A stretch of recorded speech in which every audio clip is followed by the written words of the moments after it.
प्रदीप पांडे। दोस्त और कमाल का एक्टर, कलाकार। पवन सिंह, आखिरी नाम।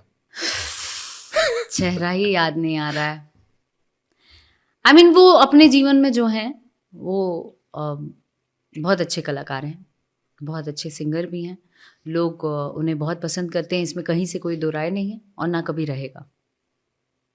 अब इसके अलावा अगर पूछेंगे तो बहुत सी बातें हैं, तो बात करके कोई फायदा नहीं है। भोजपुरी के सबसे बड़ा स्टार। 5, 4, 3, 2, 1। एटीट्यूड तो अपना नहीं झेलते, तेरा क्या झेलेंगे वे?